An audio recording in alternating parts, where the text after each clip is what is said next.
नमस्कार. ठरलं तर मग मालिकेच्या पुढील भागामध्ये तुम्ही पाहणार आहात की आता DNA टेस्टचे रिझल्ट्स आलेले असतात. तर चैतन्य ते रिझल्ट्स आणून आता अर्जुनकडे देतो आणि अर्जुन ते रिझल्ट्स पाहिल्यानंतर मात्र त्याला आश्चर्याचा धक्काच बसतो आणि आता तो सायलीला खरं तर सत्य सांगणार असतो. म्हणूनच तो सायलीला विचारत असतो की तुझ्या जवळची जर एखादी व्यक्ती तुझ्यापासून लांब गेली तर तू काय करशील? त्या परिस्थितीमध्ये तू कसं वागशील?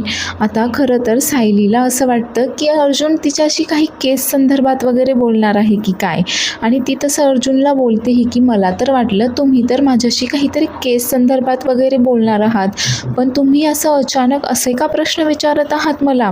त्यानंतर मात्र अर्जुनलाही कळत नाही की आता सायलीला सत्य नेमकं कसं सांगावं. तर DNA रिपोर्ट्सचे रिझल्ट्स काय असतील आणि अर्जुन हे सत्य सायलीला सांगू शकेल की नाही, त्यानंतर सायलीची रिॲक्शन काय असेल हे जाणून घेण्यासाठी पूर्ण एपिसोड चॅनेलवर पहा आणि सबस्क्राईब